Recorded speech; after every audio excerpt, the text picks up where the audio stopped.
दूसरे दिन महाराज जय सिंह दरबार में बैठे हरदयाल सिंह से तेज सिंह का हाल पूछ रहे थे कि अभी तक पता लगा या नहीं कि इतने में सामने से तेज सिंह एक बड़ा भारी गट्ठर पीठ पर लादे हुए आ पहुँचे। गठरी तो दरबार के बीच में रख दी और झुककर महाराज को सलाम किए। महाराज जय सिंह तेज सिंह को देखकर खुश हुए और बैठने के लिए इशारा किया।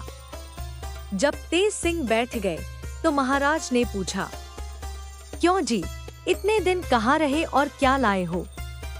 तुम्हारे लिए हम लोगों को बड़ी भारी परेशानी रही। दीवान जीत सिंह भी बहुत घबराए होंगे क्योंकि हमने वहाँ भी तलाश करवाया था। तेज सिंह ने अर्ज किया, महाराज, ताबेदार दुश्मन के हाथ में फंस गया था, अब हुजूर के इकबाल से छूट आया है, बल्कि आती दफा चुनारगढ़ के 2 अय्यारों को जो वहाँ से लेता आया है। महाराज यह सुनकर बहुत खुश हुए और अपने हाथ का कीमती कड़ा तेज सिंह को इनाम देकर कहा, यहाँ भी 2 अय्यारों को महल में चंपा ने गिरफ्तार किया जो कैद किए गए हैं, इनको भी वहीं भेज देना चाहिए। यह कहकर हरदयाल सिंह की तरफ देखा। उन्होंने प्यादों को गठरी खोलने का हुक्म दिया। प्यादों ने गठरी खोली। तेज सिंह ने उन दोनों को होशियार किया और प्यादों ने उनको ले जाकर उसी जेल में बंद कर दिया जिसमें रामनारायण और पन्नालाल थे। तेज सिंह ने महाराज से अर्ज किया, मेरे गिरफ्तार होने से नौगढ़ में सब कोई परेशान होंगे, अगर इजाजत हो तो मैं जाकर सभी से मिल आऊं। महाराज ने कहा, हाँ जरूर, तुमको वहां जाना चाहिए। जाओ, मगर जल्दी वापस चले आना। इसके बाद महाराज ने हरदयाल सिंह को हुक्म दिया, तुम मेरी तरफ से तोहफा लेकर तेज सिंह के साथ नौगढ़ जाओ। बहुत अच्छा कह के हरदयाल सिंह ने तोहफे का सामान तैयार किया और कुछ आदमी संग ले तेज सिंह के साथ नौगढ़ रवाना हुए। चपला जब महल में पहुंची, उसको देखते ही चंद्रकांता ने खुश होकर उसे गले लगा लिया और थोड़ी देर बाद हाल पूछने लगी। चपला ने अपना पूरा हाल खुलासा तौर पर बयान किया। थोड़ी देर तक चपला और चंद्रकांता में चुहल होती रहे। कुमारी ने चंपा की चालाकी का हाल बयान करके कहा, तुम्हारी शागिर्दा ने भी 2 अय्यारों को गिरफ्तार किया है। यह सुनकर चपला बहुत खुश हुई और चंपा को, जो उसी जगह मौजूद थी, गले लगाकर बहुत शाबाशी दी। इधर तेज सिंह नौगढ़ गए थे। रास्ते में हरदयाल सिंह से बोले, अगर हम लोग सवेरे दरबार के समय पहुंचते तो अच्छा होता, क्योंकि उस वक्त सब कोई वहां रहेंगे। इस बात को हरदयाल सिंह ने भी पसंद किया और रास्ते में ठहर गए। दूसरे दिन दरबार के समय ये दोनों पहुंचे और सीधे कचहरी में चले गए। राजा साहब के बगल में वीरेंद्र सिंह भी बैठे थे। तेज सिंह को देखकर इतने खुश हुए कि मानो दोनों जहान की दौलत मिल गई हो। हरदयाल सिंह ने झुककर महाराज और कुमार को सलाम किया और जीत सिंह से बराबर की मुलाकात की। तेज सिंह ने महाराज सुरेंद्र सिंह के कदमों पर सिर रखा। राजा साहब ने प्यार से उसका सिर उठाया। तब अपने पिता को पालागन करके तेज सिंह कुमार की बगल में जा बैठे। हरदयाल सिंह ने तोहफा पेश किया और एक पोशाक जो कुंवर वीरेंद्र सिंह के वास्ते लाए थे वह उनको पहनाई, जिसे देख राजा सुरेंद्र सिंह बहुत खुश हुए और कुमार की रुचि का तो कुछ ठिकाना ही न रहा। राजा साहब ने तेज सिंह से गिरफ्तार होने का हाल पूछा। तेज सिंह ने पूरा हाल अपने गिरफ्तार होने का तथा कुछ बनावटी हाल अपने छूटने का बयान किया और यह भी कहा, आती दफा वहां के 2 अय्यारों को भी गिरफ्तार कर लाया हूं, जो विजयगढ़ में कैद हैं। यह सुनकर राजा ने खुश होकर तेज सिंह को बहुत कुछ इनाम दिया और कहा, तुम अभी जाओ, महल में सबसे मिलकर अपनी माँ से भी मिलो। उस बेचारी का तुम्हारी जुदाई में क्या हाल होगा वही जानती होगी। बमूजिब मर्जी के तेज सिंह सभी से मिलने के वास्ते रवाना हुए। हरदयाल सिंह की मेहमानदारी के लिए राजा ने जीत सिंह को हुक्म देकर दरबार बर्खास्त किया। सभी के मिलने के बाद तेज सिंह कुंवर वीरेंद्र सिंह के कमरे में गए। कुमार ने बड़ी खुशी से उठकर तेज सिंह को गले लगा लिया और जब बैठे तो कहा, अपने गिरफ्तार होने का हाल तो तुमने ठीक बयान कर दिया, मगर छूटने का हाल बयान करने में झूठ कहा था। अब सच सच बताओ, तुमको किसने छुड़ाया? तेज सिंह ने चपला की तारीफ की और उसकी मदद से अपने छूटने का सच्चा सच्चा हाल कह दिया। कुमार ने कहा, मुबारक हो। तेज सिंह बोले, पहले आपको मैं मुबारकबाद दे दूंगा, तब कहीं यह नौबत पहुंचेगी कि आप मुझे मुबारकबाद दें। कुमार हंसकर चुप रहे। कई दिनों तक तेज सिंह हंसी खुशी से नौगढ़ में रहे, मगर वीरेंद्र सिंह का तकाजा रोज होता ही रहा कि फिर जिस तरह से हो चंद्रकांता से मुलाकात कराओ। यह भी धीरज देते रहे। कई दिन बाद हरदयाल सिंह ने दरबार में महाराज से अर्ज किया, कई रोज हो गए ताबेदार को आए, वहाँ बहुत हर्ज होता होगा, अब रुखसत मिलती तो अच्छा था। और महाराज ने भी यह फरमाया था कि आती दफा तेज सिंह को साथ लेते आना, अब जैसी मर्जी हो। राजा सुरेंद्र सिंह ने कहा, बहुत अच्छी बात है, तुम उसको अपने साथ लेते जाओ। यह कह एक खिलत दीवान हरदयाल सिंह को दिया और तेज सिंह को उनके साथ विदा किया। जाते समय तेज सिंह कुमार से मिलने आए। कुमार ने रोकर उनको विदा किया और कहा, मुझको ज्यादा कहने की जरूरत नहीं, मेरी हालत देखते जाओ। तेज सिंह ने बहुत कुछ ढांढस दिया और यहाँ से विदा हो उसी रोज विजयगढ़ पहुँचे।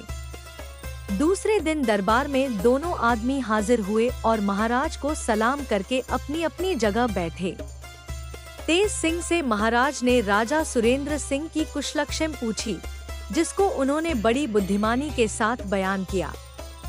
इसी समय बद्रीनाथ भी राजा शिवदत्त की चिट्ठी लिए हुए आ पहुँचे और आशीर्वाद देकर चिट्ठी महाराज के हाथ में दे दी, जिसको पढ़ने के लिए महाराज ने दीवान हरदयाल सिंह को दिया। खत पढ़ते पढ़ते हरदयाल सिंह का चेहरा मारे गुस्से के लाल हो गया। महाराज और तेज सिंह हरदयाल सिंह के मुंह की तरफ देख रहे थे। उसकी रंगत देखकर समझ गए कि खत में कुछ बेअदबी की बातें लिखी गई हैं। खत पढ़कर हरदयाल सिंह ने अर्ज किया, यह खत तखलिए में सुनने लायक है। महाराज ने कहा, अच्छा, पहले बद्रीनाथ के टिकने का बंदोबस्त करो, फिर हमारे पास दीवान खाने में आओ। तेज सिंह को भी साथ ले आना। महाराज ने दरबार बर्खास्त कर दिया और महल में चले गए। दीवान हरदयाल सिंह पंडित बद्रीनाथ के रहने और जरूरी सामानों का इंतजाम कर तेज सिंह को अपने साथ ले कोर्ट में महाराज के पास गए और सलाम करके बैठ गए। महाराज ने शिवदत्त का खत सुनाने का हुक्म दिया। हरदयाल सिंह ने खत को महाराज के सामने ले जाकर अर्ज किया कि अगर सरकार खत पढ़ लेते तो अच्छा था। महाराज ने खत पढ़ा, पढ़ते ही आंखें मारे गुस्से के सुर्ख हो गईं। खत फाड़कर फेंक दिया और कहा, बद्रीनाथ से कह दो कि इस खत का जवाब यही है कि यहाँ से चले जाए। इसके बाद थोड़ी देर तक महाराज कुछ देखते रहे, तब रंज भरी धीमी आवाज में बोले, क्रूर के चुनारगढ़ जाते ही हमने सोच लिया था कि जहाँ तक बनेगा वह आग लगाने से न चुकेगा, और आखिर यही हुआ। खैर, मेरे जीते जी तो उसकी मुराद पूरी न होगी। साथ ही आप लोगों को भी अब पूरा बंदोबस्त रखना चाहिए। तेज सिंह ने हाथ जोड़कर अर्ज किया, इसमें कोई शक नहीं कि शिवदत्त अब जरूर फौज लेकर चढ़ाएगा। इसलिए हम लोगों को भी मुनासिब है कि अपनी फौज का इंतजाम और लड़ाई का सामान पहले से कर रखें। यूं तो शिवदत्त की नियत तभी मालूम हो गई थी जब उसने अय्यारों को भेजा था, पर अब कोई शक नहीं रहा। महाराज ने कहा, मैं इस बात को खूब जानता हूँ कि शिवदत्त के पास 30,000 फौज है और हमारे पास सिर्फ 10,000, मगर क्या मैं डर जाऊंगा? तेज सिंह ने कहा, 10,000 फौज महाराज की और 5,000 फौज हमारे सरकार की, 15,000 हो गई। ऐसे गीदड़ के मारने को इतनी फौज काफी है। अब महाराज दीवान साहब को एक खत देकर नौगढ़ भेजें, मैं जाकर फौज ले आता हूँ। बल्कि महाराज की राय हो तो कुंवर वीरेंद्र सिंह को भी बुला लें और फौज का इंतजाम उनके हवाले करे, फिर देखिए क्या कैफियत होती है। दीवान हरदयाल सिंह बोले, कृपानाथ, इस राय को तो मैं भी पसंद करता हूँ। महाराज ने कहा, सो तो ठीक है, मगर वीरेंद्र सिंह को अभी लड़ाई का काम सुपुर्द करने को जी नहीं चाहता। चाहे वह इस फन में होशियार हो, मगर क्या हुआ, जैसा सुरेंद्र सिंह का लड़का वैरा मेरा भी, मैं कैसे उसको लड़ने के लिए कहूँगा, और सुरेंद्र सिंह भी कब इस बात को मंजूर करेंगे। तेज सिंह ने जवाब दिया, महाराज इस बात की तरफ जरा भी ख्याल न करें। ऐसा नहीं हो सकता कि महाराज तो लड़ाई पर जाएं और वीरेंद्र सिंह घर बैठे आराम करें। उनका दिल कभी ना मानेगा। राजा सुरेंद्र सिंह भी वीर है, कुछ कायर नहीं। वीरेंद्र सिंह को घर में बैठने न देंगे, बल्कि खुद भी मैदान में बढ़कर लड़े तो ताज्जुब नहीं। महाराज जय सिंह तेज सिंह की बात सुनकर बहुत दुश हुए और दीवान हरदयाल सिंह को हुक्म दिया, तुम राजा सुरेंद्र सिंह को शिवदत्त की गुस्ताखी का हाल और जो कुछ हमने उसका जवाब दिया है वह भी लिखो और पूछो कि आपकी क्या राय है। इस बात का जवाब आ जाने दो, फिर जैसा होगा किया जाएगा। और खत भी तुम ही लेकर जाओ और कल ही लौट आओ, क्योंकि अब देर करने का मौका नहीं है। हरदयाल सिंह ने बमूजिब हुक्म के खत लिखा और महाराज ने उस पर मोहर करके उसी वक्त दीवान हरदयाल सिंह को विदा कर दिया। दीवान साहब महाराज से विदा होकर नौगढ़ की तरफ रवाना हुए। थोड़ा सा दिन बाकी था जब वहां पहुंचे। सीधे दीवान जीत सिंह के मकान पर चले गए। दीवान जीत सिंह खबर पाते ही बाहर आए। हरदयाल सिंह को लाकर अपने यहाँ उतारा और हालचाल पूछा। हरदयाल सिंह ने सब खुलासा हाल कहा।